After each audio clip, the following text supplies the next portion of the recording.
बच्चों, आप सबका स्वागत है अपने चैनल पे। आज हम लोग फिजिक्स के डेरिवेशन की एक सीरीज स्टार्ट कर रहे हैं, ठीक है, जिसमें हम हर वीडियो में 3 डेरिवेशन करेंगे, ठीक है, और ये रिवीजन के तौर पे चलेगा, ठीक है, रिवीजन कैप्सूल के नाम से हमारे 2 सीरीज चलेंगे। एक में हम डेरिवेशंस करेंगे और एक में हम लोग चैप्टर के कॉन्सेप्ट्स, एक चैप्टर की वीडियोज होगी, उसमें चैप्टर के एक के कॉन्सेप्ट्स होंगे और उसके न्यूमेरिकल्स होंगे, ठीक है। ये हमारी टोटली डेरिवेशन सीरीज है। डेली 3 डेरिवेशन हम लोग हर वीडियो में इसके 3 डेरिवेशन करेंगे हम लोग, ठीक है। मुझे उम्मीद है उससे जुड़ी जो बातें होंगी साथ साथ आपको बताते रहेंगे हम, ठीक है। और बाकी हम लोग इसको शुरू करते हैं, ठीक है बच्चे। चलिए, आज हमने जो पहला डेरिवेशन लिया हुआ है वो आपके सामने है, हेडिंग है, देखिएगा। Electric field due to an dipole, ठीक है। डाइपोल्स आपने पढ़ा होगा कभी ना कभी। एट एक्सियल पोजीशन, डाइपोल क्या होती है भाई? सबसे पहले तो थोड़ा बहुत इसके बारे में जानकारी ले लीजिए। डाइपोल क्या है कि दो चार्ज माइनस क्यू और प्लस क्यू सेम मैग्नीट्यूड के जब एक जगह रखे होते हैं तो उनको एक साथ कंबाइनली हम लोग इलेक्ट्रिक डाइपोल बोलते हैं, ठीक है।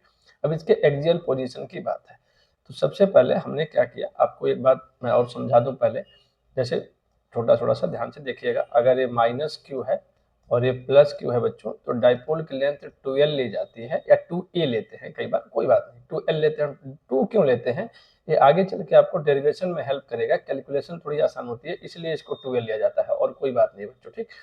तो इसके डाइपोल मोमेंट एक टर्म होता है जो कि P से डिनोट करते हैं, जिसकी डायरेक्शन हमेशा माइनस क्यू से प्लस क्यू की तरफ होती है। ये सब आपको जब चैप्टर के पूरा बेसिक समझाया जाएगा तो उसमें और बताऊंगा मैं, फिलहाल अभी मोटा मोटी आपको बता रहा हूँ। इस P की वैल्यू होती है आइदर चार्ज यानी Q into length of the dipole 2l के बराबर। इस पॉइंट को याद रखिएगा, समय आने पे इस हम डेरिवेशन में यूज करेंगे तो आपको क्लियर रहे, इसलिए इस बात को बताई गई है, ठीक है बच्चों।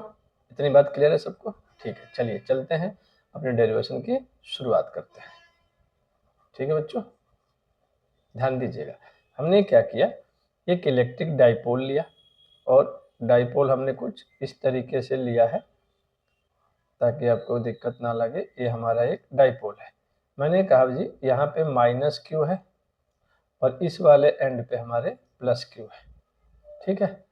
ध्यान दीजिएगा, मैं ये कह रहा हूँ कि यहाँ पे हमारा एक माइनस क्यू है और इस वाले पे, इस एंड पे हमने ले लिया बच्चों प्लस का क्यू।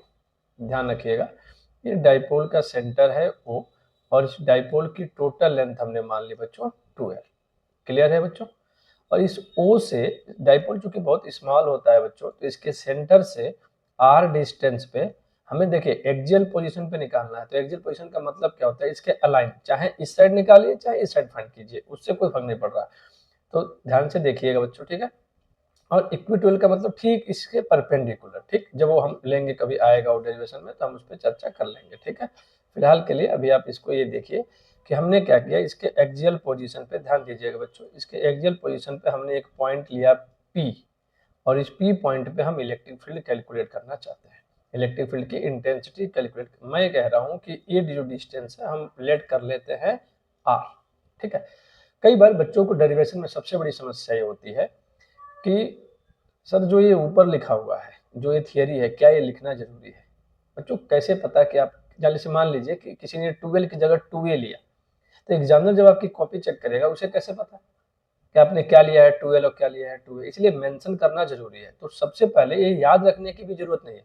अब क्या करिए, सबसे पहले ऊपर कुछ जगह छोड़ दीजिए और एक आप जो भी फिजिक्स के जो भी डेरिवेशन कीजिए, आप उसको इसमें एक डायग्राम दिखेगा, आप उस डायग्राम को बनाइए और उसमें जिस चीज इसकी जरूरत पड़े ऊपर लाइन 3 4 5 लाइन छोड़ दीजिए और ऊपर जाके वो बातें लिखने लगिए। जैसे मैं इसमें पहले ही लिख दिया है कि कंसीडर, अब एक डाइपोल चाहिए भाई, आप समझिए एक डाइपोल चाहिए, तो डाइपोल पे माइनस क्यू होगा प्लस क्यू होगा, वही तो लिखा है, consider electric dipole consisting of 2 point charges minus Q and plus Q. अच्छा, इन दोनों चार्ज के बीच की कुछ दूरी भी तो होगी, और दूरी हमने देखिए 2l लिखी है। अब एक पॉइंट है जहां पे इलेक्ट्रिक फील्ड निकालना चाहोगे तो बताना पड़ेगा ना आपको कि आप कहाँ पे इलेक्ट्रिक फील्ड कैलकुलेट करना है, इसलिए हमने लिखा कि point P where we have to find electric field intensity. बस सिंपल सी बात है, इससे ज्यादा इसमें कुछ करना नहीं है। क्या ये बात सबको क्लियर हो गई? ठीक बात है।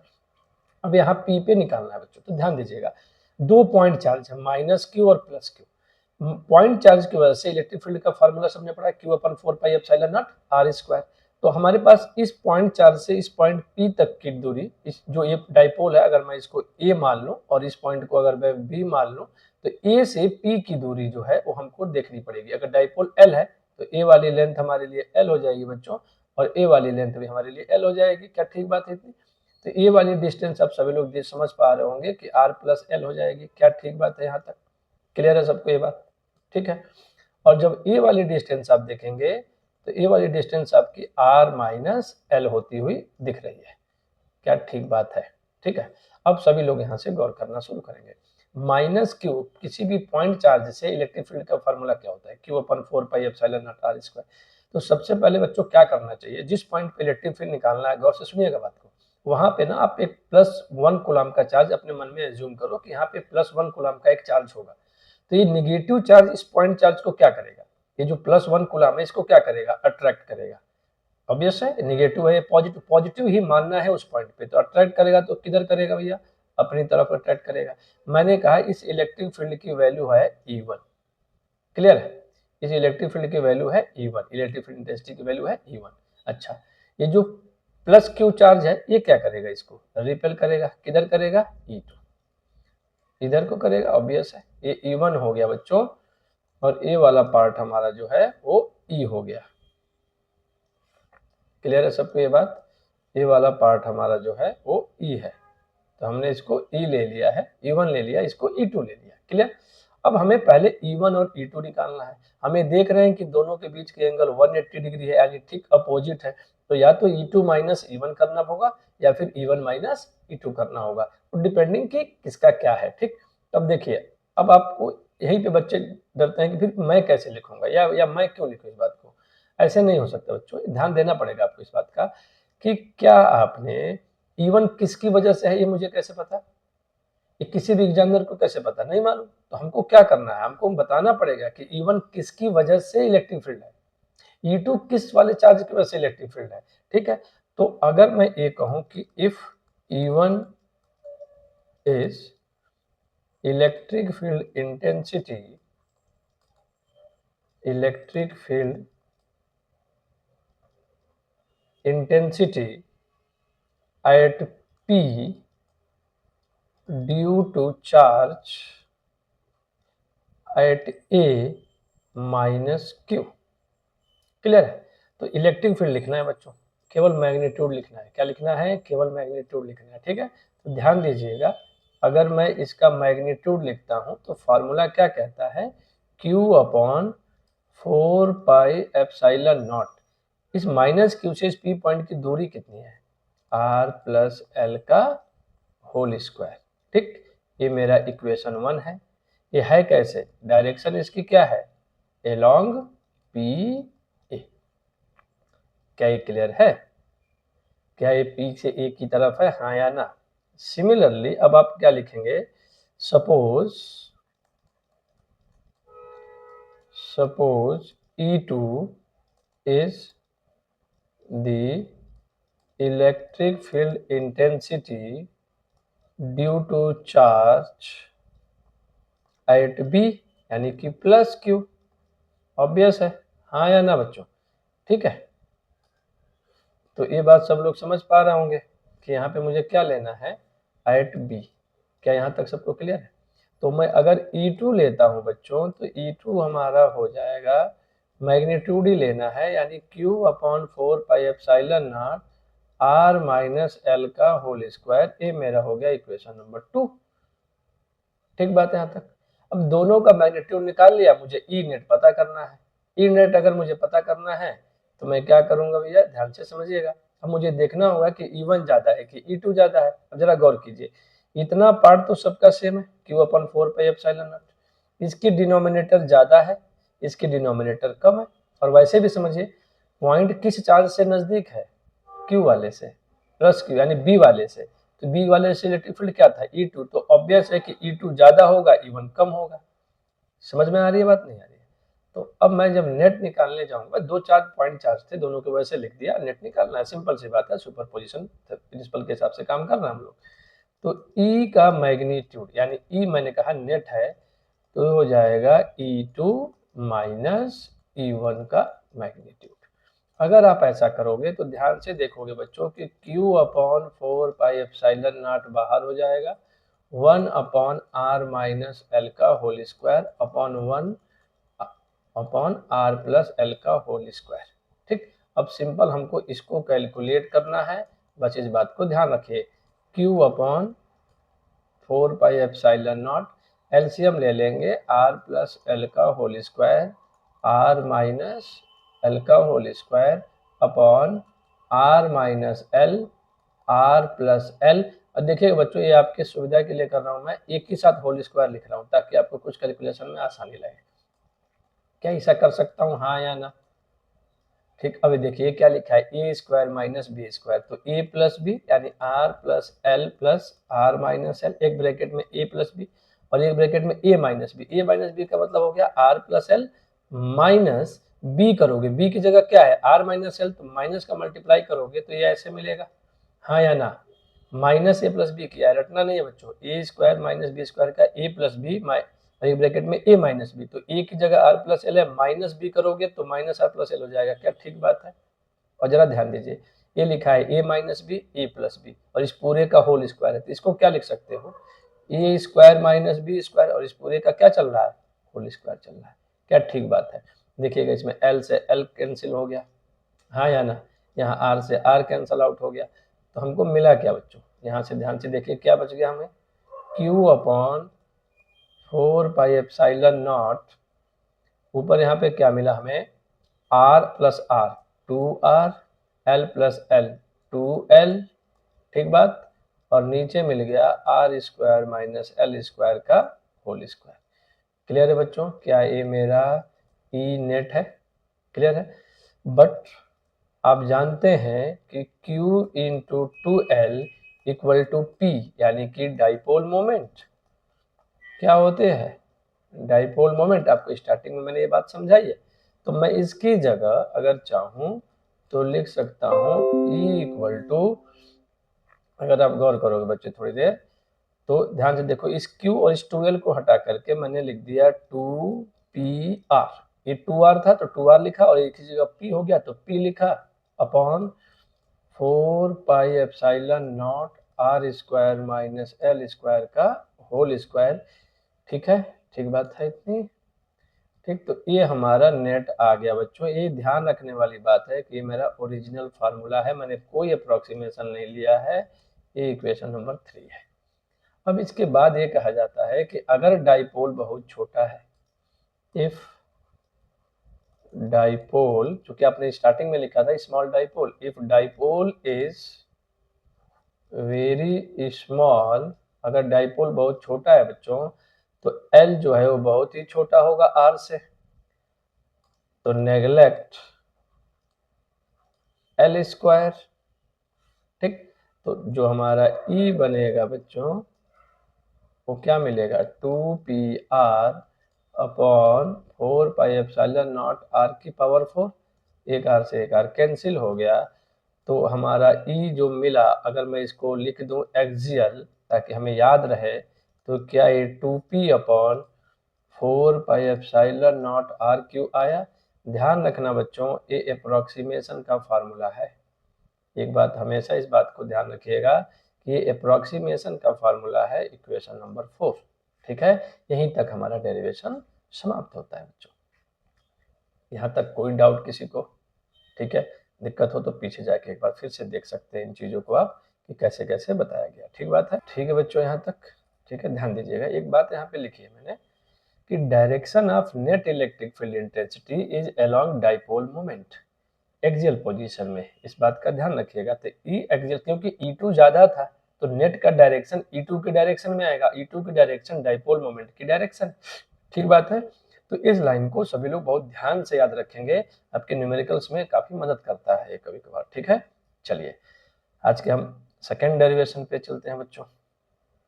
हमारा जो सेकेंड है, ध्यान दीजिएगा, magnetic field due to a straight conductor carrying current, magnetic field due to a straight conductor carrying current. ठीक है, यानी कि एक स्ट्रेट कंडक्टर लेकर के हम निकालेंगे। उसके पहले मैं आपको कुछ बात बता दूं बस केवल, अगर मान लीजिए कोई वायर है जिसमें करंट आई जा रही है तो थीटा एंगल पे अगर कोई एक पॉइंट है P, तो इसमें करंट जाती है, अगर मान लीजिए छोटे से एलिमेंट dl में, तो आई dl की वजह से यहाँ पे बायोट सावर्ट लॉ लगता है, और magnetic field dB equal to mu naught I dl sine theta, अगर ये डिस्टेंस r है तो r²। ठीक है, जब कॉन्सेप्ट वाले वीडियो जाएंगे रिवीजन में ही, तो आपको ये बातें और अच्छे से समझ में आने लगेंगी। ठीक है, फिलहाल डेरिवेशन है तो आप इसको उसी तरीके से लीजिए बच्चों। ठीक है, क्लियर है सबको ये बात? ध्यान दीजिएगा, ये रिवीजन है, आप समझ रहे हैं कि रिवीजन है, तो मैं कुछ बातें उम्मीद करता हूँ कि आपको पता होंगी। तो dv equal to mu naught I dl sine theta upon r²। क्या ये बात क्लियर है सबको? ठीक है, याद रखिएगा, बायोसोवर्ट इसको कॉपी में लिख लीजिए, फिर आगे बढ़िए। ठीक है, यानी एक छोटे से करंट एलिमेंट की वजह से किसी भी पॉइंट पे मैग्नेटिक फील्ड का फार्मूला जो है वो आपको लर्न होना चाहिए। ठीक, अब हमें क्या करना, अब देखिए मैं पहले इसमें ना इस बार कंसीडर वगैरह कुछ नहीं लिख रहा हूँ, मैं सीधे पहले वायर बनाऊंगा और अपनी जरूरत के हिसाब से लिखूंगा। देखिएगा आप, एक मान लीजिए एक स्ट्रेट कंडक्टर है, क्लियर है सबको, और इस स्ट्रेट कंडक्टर की वजह से मुझे मैग्नेटिक फील्ड कहीं पे कैलकुलेट करनी है। मैंने कहा भाई ये जो स्ट्रेट कंडक्टर है मेरा वो x और y है।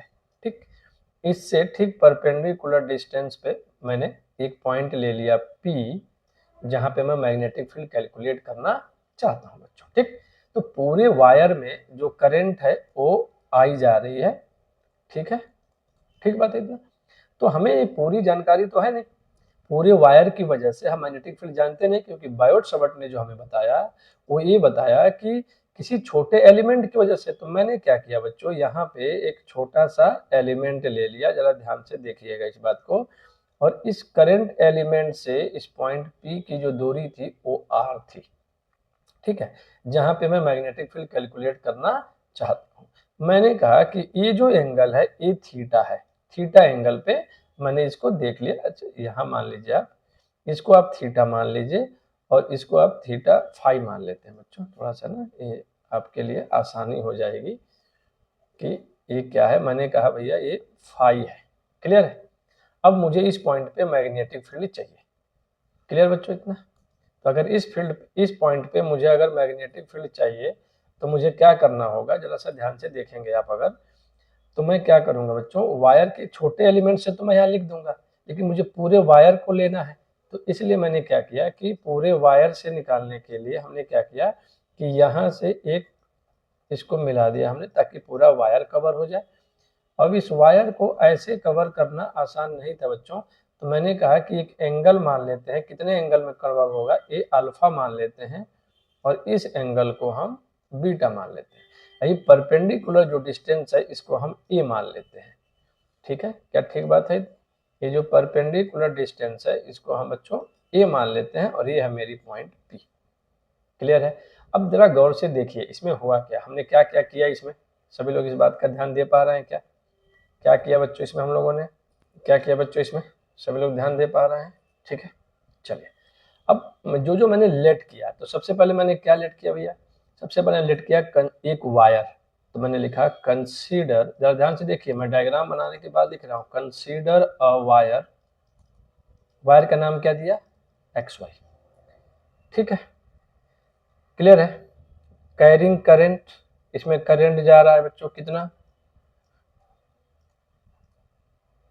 कैरिंग करंट आई, हमने करंट इसमें आई भेजा था। ठीक है, क्लियर दिख रहा है आपको, हाँ या ना? अब यहाँ तो बात खत्म हो गई। अब मुझे P पॉइंट पे मैग्नेटिक फील्ड निकालना है, तो मैंने क्या किया, let a point P, let a point P at a perpendicular distance. भाई अपने एक पॉइंट P माना जहां पे आपको मैग्नेटिक फील्ड चाहिए, कितने डिस्टेंस पे माना, A, और इस पॉइंट को आपने माना O, तो आपने O से A तक के लिए सारी बातें की हैं बच्चों। अच्छा ध्यान दीजिएगा, इस एलिमेंट की यहाँ से जो दूरी है बच्चों वो हमने L मानी है, हमने वो क्या मान ली है, L पॉइंट पे हमने एक एलिमेंट लिया हुआ है, तो ये हमने लेंथ L मानी है, और ये जो माना हमने वो DL लेंथ का माना है, तो इसमें करंट जा रही है IDL, क्लियर है, करंट एलिमेंट बोला जाता है डिस्टेंस A। क्या ये बात सबको क्लियर है?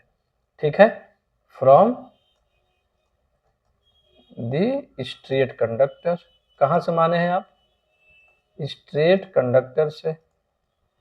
क्या ठीक बात है इतनी? क्या स्ट्रेट कंडक्टर से आपने डिस्टेंस ए मानी है? हाँ या ना? ठीक, तो आप ये बात समझ पा रहे होंगे कि ओ पी इक्वल टू ए। क्या ये बात सबको क्लियर है? हाँ या ना? ठीक, अब इसके बाद ये तो अपने वायर के बारे में बातें कर दी। अब अगर आपको कैलकुलेट करना था मैग्नेटिक फील्ड, देखिए पहले आपने डायग्राम बना लिया बच्चे, उसके बाद इसमें जो जो मुझे जरूरत थी मैंने वायर लिया तो वायर लिख दिया, उसमें करंट आई जा रही थी तो देखिए आई मेंशन किया। ऐसे ही आप कीजिए ताकि याद करने में दिक्कत ना हो। फिर एक पॉइंट पी थी जहाँ पे मुझे परपेंडिकुलर डिस्टेंस थी ए और वायर से था, मैंने इतना लिख दिया। अब जब मुझे कैलकुलेशन में जाना है तो मैंने क्या किया था, एक करंट एलिमेंट लिया आई डी, एक करंट एलिमेंट लिया आई d L.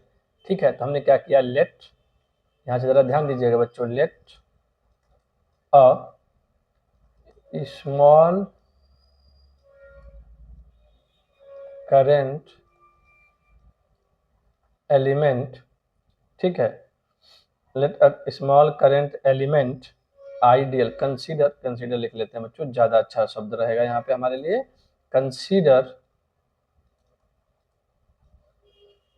Consider a small current element ideal, ideal, ठीक है, क्लियर है? हाँ या ना? आइडियल हमने ले लिया, क्लियर है? और आर क्या है, इस करंट एलिमेंट से पी पॉइंट की distance. Consider a small current element I dl and angle theta between I dl and r. क्या ये बातें हमने की हैं? अगर ये थीटा नहीं लेंगे तो काम गड़बड़ हो जाएगा। क्या हाँ या ना? तो अब हमने एक बात और मान ली बच्चों, यहाँ से ध्यान दीजिएगा, अगर ये डिस्टेंस, अगर इस पॉइंट को मैं सी मान लूँ, इस पॉइंट को सी, तो आप देखिए सी ओ आपने मान लिया है एल, ठीक है, सी पी आपने मानी है आर। क्लियर है इतनी बात? हाँ या ना? ठीक है, अब यहाँ तक की जो बात थी वो ये थी कि सारी बातें डायग्राम को लेकर के जो मुझे लिखना था मैंने उसको लिख दिया बच्चों। ठीक है, देखिए एकदम किताबी भाषा नहीं है बिल्कुल भी कि बुक में जो लिखा है वही छाप दिया गया, वो करेंगे तो फिर आपसे रटना पड़ेगा और याद नहीं हो पाएगा। इसलिए डायग्राम बनाइए, जिसकी जिसकी जरूरत पड़े वो बेटा जरूर लिखना है, नहीं तो फिर आपको नंबर नहीं मिलेंगे बोर्ड में। ठीक है, तो ध्यान से देखिए क्या किया मैंने। एक स्ट्रेट कंडक्टर लिया, इससे परपेंडिकुलर डिस्टेंस ए पे मैंने एक पॉइंट पी लिया जहां पे मैग्नेटिक फील्ड कैलकुलेट करना चाहता हूं इस पूरे वायर की वजह से। ठीक है, ठीक है बच्चे यहाँ तक? हाँ कि ना? अब मुझे क्या करना है, अब मुझे अकॉर्डिंग टू बायो-सावर्त लॉ अब मुझे मैग्नेटिक फील्ड का फार्मूला लिखना है। तो मैं लिखूंगा according to bio-Savart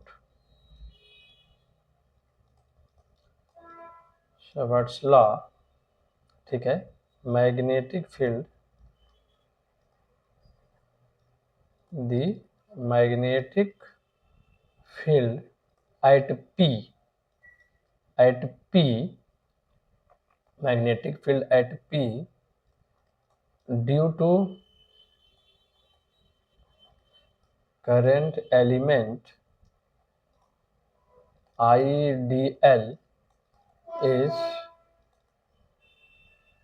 given by dB vector equal to, dB क्यों? वेक्टर छोटा एलिमेंट है तो छोटी मैग्नेटिक फील्ड डेवलप होगी। तो ध्यान दीजिएगा जरा, dB इक्वल टू, मैंने क्या लिखा बच्चों यहाँ से, dB इक्वल टू, ध्यान दीजिएगा, mu naught IDL sine theta upon r square. ये बेहद महत्वपूर्ण बात है।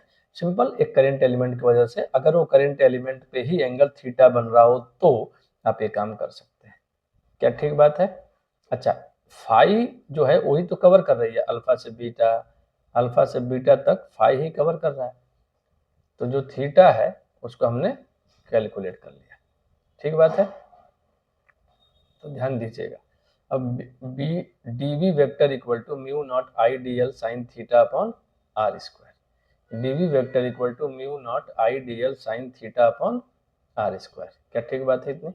अब ध्यान से देखिए बच्चों, इसमें सारी बातें ऐसी हैं कि वायर बदलता जाएगा और खेल हमारा चेंज होता चला जाएगा। मतलब मैं कैसे कैसे कैलकुलेट करूंगा, तो डीएल मैं कैसे लूँगा, मान लीजिए किसी ने कहा मैं यहाँ एलिमेंट लूँगा, किसी ने कहा यहाँ एलिमेंट लूँगा, तो बहुत सारी दिक्कतें हैं। और थीटा भाई कोई पॉइंट पी यहाँ रखा है, कोई कह रहा है पॉइंट पी यहाँ रखूँगा, किसी ने कहा कि नहीं जी यहाँ पे बताइए, किसी ने कहा इस साइड बताइए, तो ये थीटा भी चेंजेज होती जा रही है। आर भी पॉइंट पी को यहाँ बढ़ा दीजिए, ठीक है।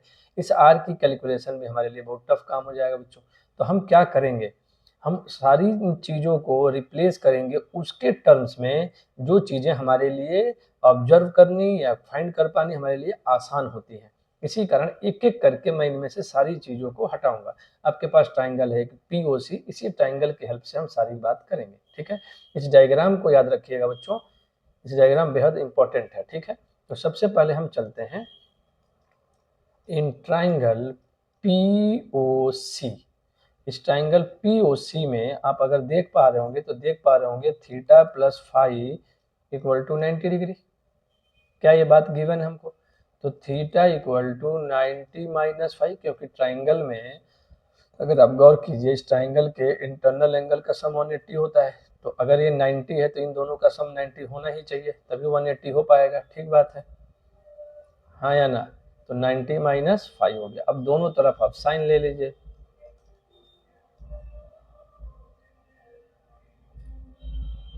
ठीक है बच्चों, ये बात समझ में आ रही है उस ट्राइंगल में, ठीक है। अब अगर साइन दोनों तरफ लिया आपने तो ये साइन थीटा हो गया और ये हो गया साइन 90 माइनस फाइव।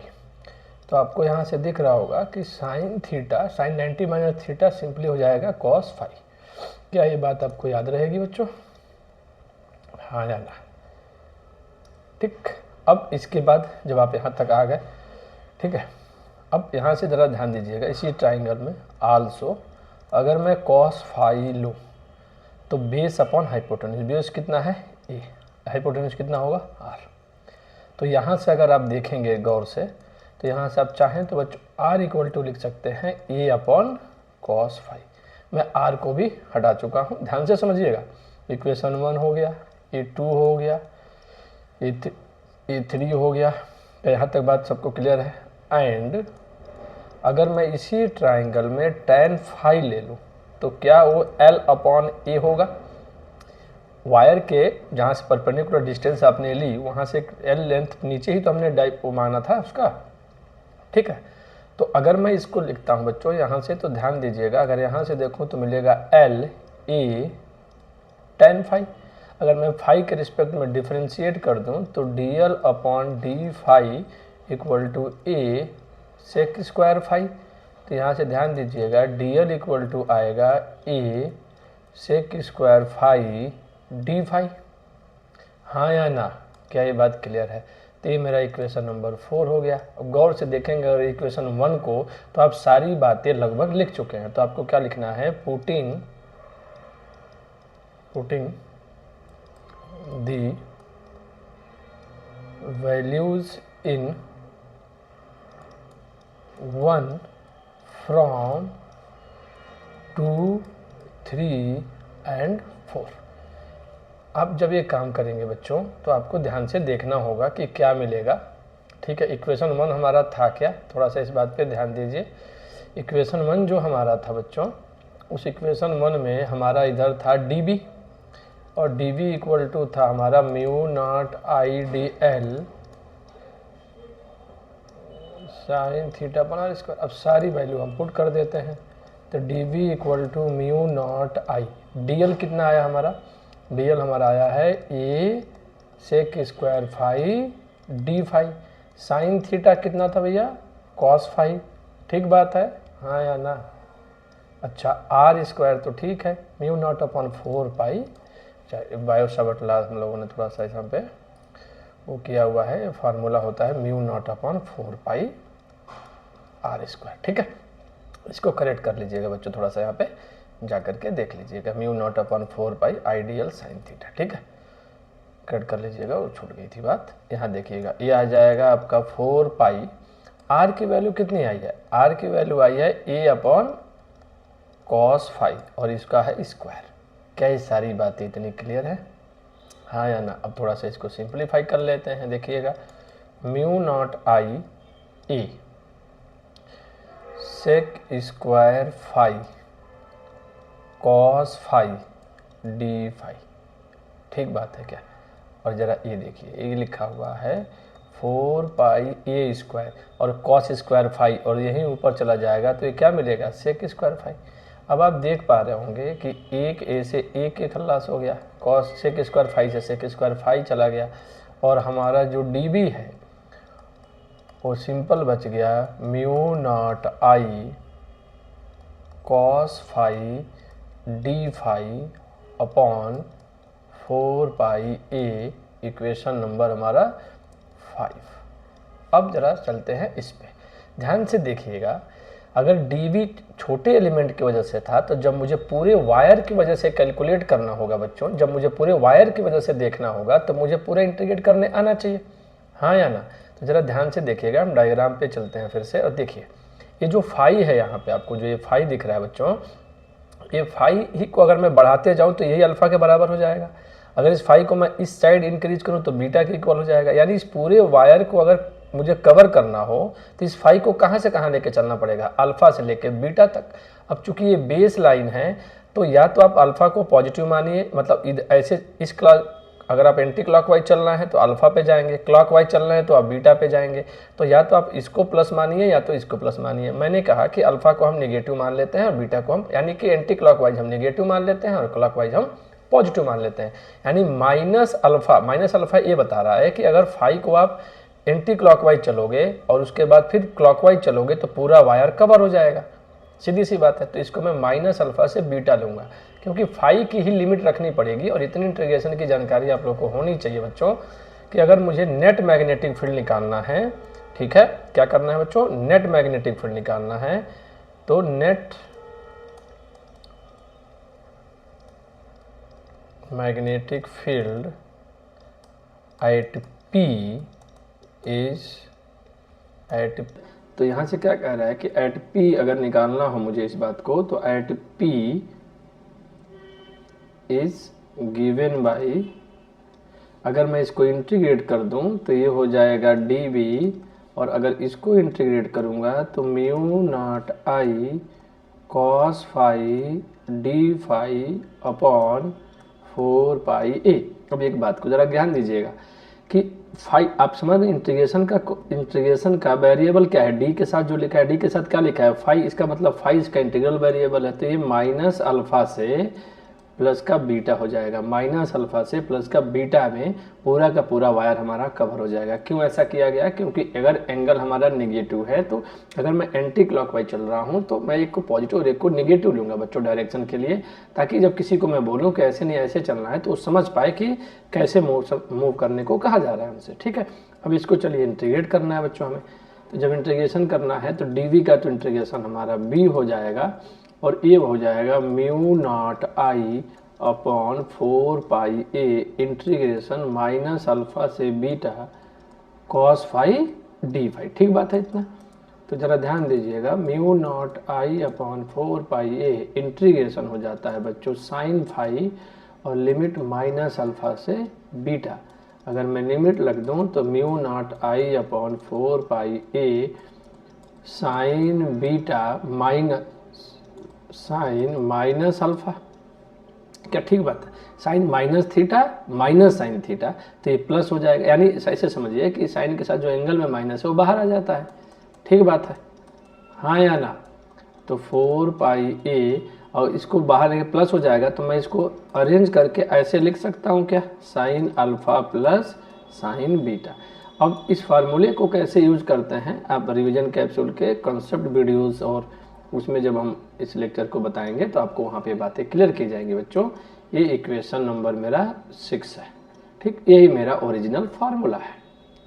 क्लियर है सबको इतनी बात, ठीक है। एक एक लाइन पीछे कोई दिक्कत हो तो फिर से जाके देखिए कैसे किया गया, क्या किया गया, और बिल्कुल आप यहाँ तक डिराइव कर सकते हैं, ठीक है। अब इसमें कुछ केसेज होती है बच्चों, मैं वो केस ले रहा हूँ। जो वायर था, अगर मैं उसको एक बार फिर से बना दूं बच्चों, तो अब मैं सीधा सीधा ऐसे बना सकता हूं। कभी भी अगर मुझे बनाना है तो मैं इस वायर को परपेंडिकुलर बांटूंगा, इसको अल्फा बनाऊंगा, इसको बीटा बनाऊंगा, करंट आई जा रही होगी, पॉइंट पी पे मुझे मैग्नेटिक फील्ड लिखना होगा। तो अगर मैं कह रहा हूं कि केस फर्स्ट, अगर इस पॉइंट पी को वायर के मैं एंड पे ला दूं, और सबसे पहले काम करते हैं, इस पॉइंट पी को मैं इस वायर पे ही ला दूं। कहने का मतलब ये है कि जो हमारा पॉइंट पी है बच्चों, वो पॉइंट पी हमारा जो है वो बिल्कुल ही इस वायर पे आ गया।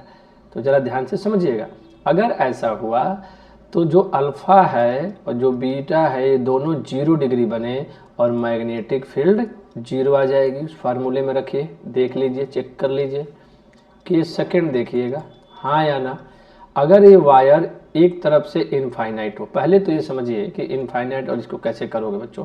देखो, जब भी वायर का सवाल होगा ना, तो आप ऐसे करो, जिस पॉइंट पे आपको मैग्नेटिक फील्ड निकालना है ना, वहाँ से उस पॉइंट से परपेंडिकुलर डाल दो। अब आप ऐसे सोचो कि वायर 2 पार्ट में बट गया, ऐसे सोचो कि वायर 2 पार्ट में बट गया।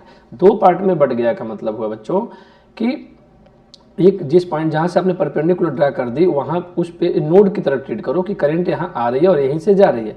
जिधर से आ रही है उस एंड से एंगल बनेगा अल्फा, और जिधर से जा रही है उस एंड से एंगल बनेगा बीटा। अगर ये इनफाइनाइट हो गई, अगर वायर कैसी है, इनफाइनाइट है, तो alpha equal to beta equal to π/2।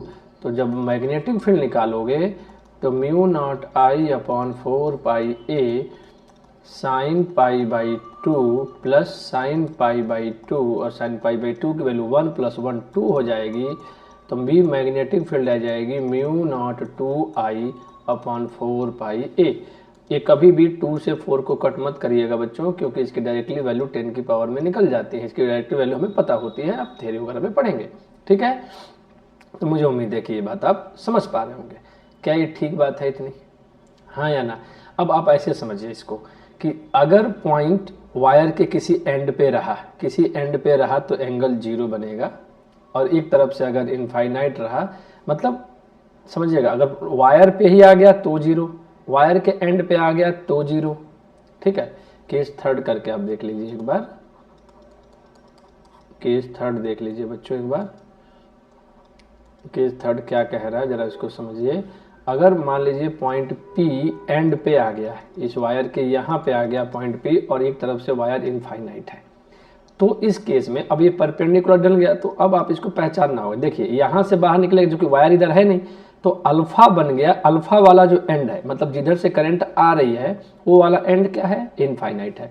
तो अल्फा इसमें बन गया π/2 और बीटा बन गया 0 डिग्री। बस मैं ये बताना चाह रहा हूँ, अल्फा बीटा पहचानना मैं कॉन्सेप्ट वीडियोज में सिखाऊंगा आपको, लेकिन फिलहाल अभी इतना समझिए कि जहाँ से परपेंडिकुलर डाल दिया, उस वायर 2 पार्ट में बट गया। अब ये समझिए, तो जिधर से करंट एंटर करेगी उधर से अल्फा मानिएगा, जिधर से बाहर निकलेगी उस वाले एंड से आप इसको बीटा मानेंगे, उस एंड से आप इसको बीटा मानिएगा। क्लियर बात है।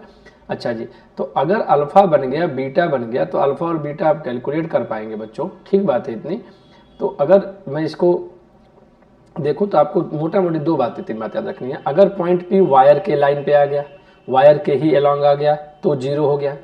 अगर किसी एंड पे आ गया, बिल्कुल एंड पे आ गया, तो 0 एंगल बनेगा। अगर वायर इनफाइनाइट है तो π/2 बनेगा। बस आप इतनी बात याद रखिए, मुझे उम्मीद है कि आप इस बात को समझ पाएंगे। क्लियर है ये बात, ठीक है। अच्छा जी, जब ये मैग्नेटिक फील्ड हम कर लेते हैं बच्चों, तो डायरेक्शन निकालनी होती है हमसे, डायरेक्शन ऑफ B। ये ज़रा सीख लीजिए। अगर वायर है, ज़रा ध्यान से समझिएगा बच्चों, इसमें डायरेक्शन ऑफ B अगर निकालने नहीं आएगा तो इसका जवाब आपको नहीं मिल पाएगा, नंबर पूरा नहीं मिलेगा बच्चों। मान लीजिए पॉइंट P यहाँ है, आपको क्या करना है, 2 बातें ध्यान से सुनिए। अगर करंट क्लॉकवाइज है, क्लॉकवाइज है, ठीक है, तो इनवर्ड बनती है। मैग्नेटिक फील्ड कैसी होगी, इनवर्ड होगी, और इसको आप क्रॉस बना देंगे। अगर करंट एंटी क्लॉकवाइज है तो इससे आप लोगों को आउटवर्ड मिलेगी। डायरेक्शन मैग्नेटिक फील्ड की क्या होगी, आउटवर्ड होगी, और जिसको डॉट से डिनोट करते हैं, ठीक बात। अब कभी भी वायर से निकालना, देखिए फ्लेमिंग के left hand rule, right hand rule, वो सब लगते हैं, वो अलग बात है। मैं आपको जो तरीका सिखा रहा हूँ उसको ध्यान से सुनिए। अब देखिए क्या करिएगा, जिस पॉइंट पे निकालना हो ना, वायर के जिस एंड से करंट निकल रही हो उस एंड से यहाँ पे आने की कोशिश करिए। कैसे चल रहे हो, कैसे चल रहे हो, क्लॉकवाइज। तो यहाँ पे जो फील्ड बन गई वो इनवर्ड बन गई। ठीक बात। अगर यही पॉइंट P इधर होता तो आप कैसे चलते, एंटी क्लॉकवाइज, तो इसी वायर से यहाँ क्या बन जाता, आउटवर्ड। क्या ये ठीक बात है, समझ पा रहे हो या नहीं, हाँ या ना। बस इसको याद रखो कि clockwise anti clockwise concept video जब पढ़ेंगे बच्चों तो इसको डिस्कस करेंगे। फिलहाल इतनी बात समझ में आ रही है। स्ट्रेट वायर की वजह से अगर कभी भी निकालना हो तो कैसे निकालोगे, जैसे ये देखो, जैसे मान लीजिए मैंने एक ऐसा वायर दे दिया और करंट ऐसा दिया और मैंने कहा जी पॉइंट P अब यहाँ है, बताओ कैसे क्या होगा। यहाँ पे जिस एंड से करंट बाहर निकल रही है उसको ऐसे जाना है। कई बार बच्चे ये सोचेंगे भैया इधर से जा रही है, ठीक है, ये ऐसे ना जाके मैं ऐसे घूम के भी जा सकता हूँ, नहीं, वायर को क्रॉस नहीं करना है, याद रखिएगा, वायर को क्रॉस नहीं करना है। तो इस पॉइंट P पे अगर ऐसे जाना हो बच्चों तो आप ऐसे जाओगे, इसमें कैसे चल रहे हो, एंटी क्लॉकवाइज, तो इस वायर से यहाँ पे कैसा मिल गया, आउटवर्ड। अगर यहाँ पे पॉइंट P है तो कैसे चलोगे, कैसे चल रहे हो, क्लॉकवाइज, तो यहाँ पे क्या मिल गया, आउट, इनवर्ड मिल गया। क्या ये लाइन याद रहेगी? मैं उम्मीद करता हूँ कि ये सारे कॉन्सेप्ट आपको क्लियर हो रहे होंगे कि मुझे क्या करना है, कैसे करना है। ठीक बात है बच्चों। चलिए अगली बात पे हम चलते हैं। ऑप्टिक्स का एक टॉपिक है बच्चों, उसे हम लेंगे तीसरा, हमें उसको थोड़ा सा पढ़ लेते हैं। उसका नाम है TIR, टोटल इंटरनल रिफ्लेक्शन। क्या पढ़े थे आप लोग, टोटल इंटरनल रिफ्लेक्शन। ये थर्ड टॉपिक हमारा है जो आप आज डेरिवेशन के तौर पे इसको देखेंगे। ठीक है, अब TIR क्या होती है पर इसको समझ लेते हैं। पहले तो रिफ्रैक्शन समझ लेते हैं, थोड़ा बहुत रिफ्रैक्शन समझते हैं। TIR में क्या होता है बच्चों की, एक ये बात है, ये डेंसर मीडियम होगा। एक कंडीशन है कि ऑब्जेक्ट कहाँ होना चाहिए, डेंसर मीडियम में।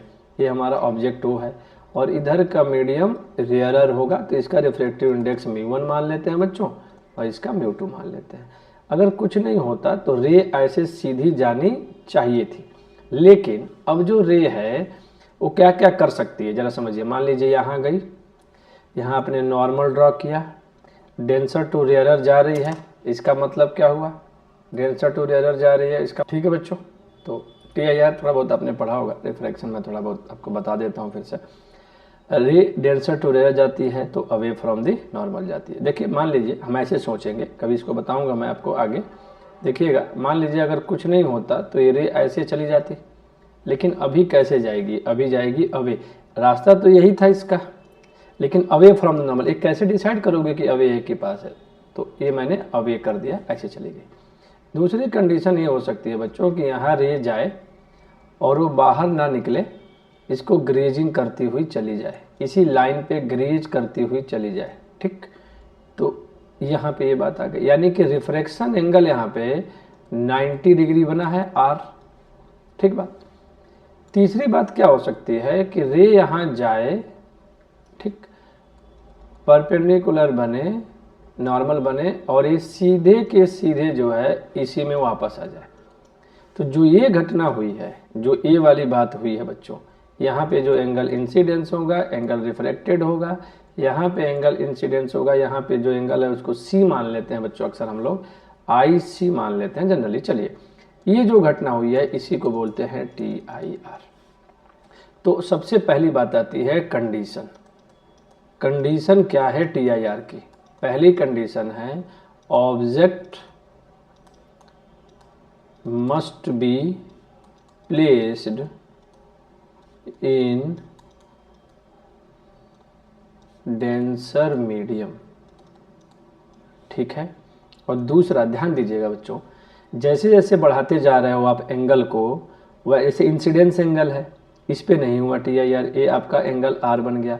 जब इंसिडेंस एंगल को आपने इतना रख दिया कि 90 डिग्री पे ग्रेजिंग हो गई, इसको बोलते हैं ग्रेजिंग होना, रिग्रेज करती हुई चली गई। ठीक है, और वो इंसिडेंस एंगल जिस पे एंगल, इसका मतलब कि ये जो I है, यहाँ पे जो I है बच्चों वो IC से ज़्यादा है। एंगल आप इंसिडेंस बढ़ाते जा रहे हो, तो इसका मतलब क्या हुआ कि इंसिडेंस एंगल, दूसरी कंडीशन क्या होनी चाहिए, इंसिडेंस एंगल क्रिटिकल एंगल से इंसिडेंस एंगल क्रिटिकल एंगल से ज़्यादा होनी चाहिए, हाँ या ना, बोलिए। क्या ये बात क्लियर है बच्चों, हाँ कि ना? अब चलिए इस पॉइंट पे मैं अप्लाई कर रहा हूँ, ये पॉइंट ए है, इस पॉइंट ए पे मैं स्नेल लॉ अप्लाई कर रहा हूँ, applying Snell's law at A. तो आप लिखेंगे μ2 sin IC equal to μ1 sin 90। कैसे बताया गया है स्नेल लॉ? जिधर से रे आए उस मीडियम से शुरू कीजिए और उसका रिफ्लेक्टिव इंडेक्स उस मीडियम में बनने वाला एंगल, ठीक उस पॉइंट के दूसरी तरफ देखिए, उस मीडियम का रिफ्लेक्टिव इंडेक्स और उसमें बनने वाला एंगल। तो ये आपने लिख दिया। sin 90 की वैल्यू 1 होती है और μ1 आपका अगर एयर है, अगर ये एयर है तो μ2 equal to 1 upon sin IC, या sin IC इक्वल टू, ये बात समझ में आ रही है, क्रिटिकल एंगल निकालने का फार्मूला है बच्चों। तो TIR जो है एक बहुत महत्वपूर्ण बात है जिस पे आपको ध्यान रखना होगा। हाँ या ना? क्या इतनी बात सबको समझ में आ रही है बच्चों? ठीक है, क्लियर है? हाँ या ना? ठीक बात है सबको, ठीक है। तो क्या हुआ, इसमें समझ में आ रही है बात? तो अब ये बात आप लोग ध्यान रखिएगा, कंडीशन के हिसाब से सारी बातें। तो TIR की एक छोटी सी बात थी जो मैंने आपको समझाई। अक्सर 2 नंबर का क्वेश्चन आ जाता है बच्चों यहाँ पे कई बार, और हम लोग इसका आंसर नहीं दे पाते, तो आपको मैंने समझा दी। TIR में क्या चाहिए? Object must be lie in denser medium और रेडर में जानी चाहिए, इंसिडेंस एंगल से ज़्यादा, क्रिटिकल एंगल से ज़्यादा इंसिडेंस एंगल होनी चाहिए, जब ये TIR होगा। धीरे धीरे एंगल बढ़ाते जा रहे हैं तो हम देख रहे हैं कि एक समय ऐसा आया कि रे वापस उसी मीडियम में गया। रिफ्लेक्शन का मतलब ही क्या हुआ? रिफ्लेक्शन का मतलब ये जिस मीडियम में रे गई उसी मीडियम में लौट आई, तो उसी को बोलते हैं रिफ्लेक्शन। उसी को क्या बोलते हैं? रिफ्लेक्शन। और जब दूसरे मीडियम में चली जाती है, जिस मीडियम से गई उसके दूसरे मीडियम में चली जाती है, तो उसको बोलते हैं रिफ्रैक्शन। तो सिंपल सी बात है और यही अप्लाई किया गया है। मैं उम्मीद करता हूँ कि आपको ये सारी बातें क्लियर होंगी 100%। ठीक बात है बच्चों, इतना ठीक है, इतना सबको? चलिए आज के लिए इतना ही। 3 टॉपिक आप लोगों ने पढ़ा, ध्यान से देखिएगा। इनमें कुछ चीज़ें दिक्कत हो सकती हैं बच्चों, क्योंकि अगर बेसिक आपका कॉन्सेप्ट क्लियर नहीं है तो ठीक है, लेकिन मैंने सिर्फ रिवीजन इसीलिए बोला गया है इसको कि कुछ बातें आपको पहले से पता होंगी, ये बात हम मान के चलते हैं। ठीक है, तो चलिए ठीक है। बाकी अब रिवीजन के जो है जब कॉन्सेप्ट वीडियो जाएंगे उसमें आपको चैप्टर को विधिवत बताया जाएगा जल्दी से, उसमें फिर न्यूमेरिकल भी होंगे, उसको आप ध्यान दीजिएगा। ठीक है बच्चों, चलिए आज के लिए बहुत बहुत धन्यवाद। राधे राधे बच्चों।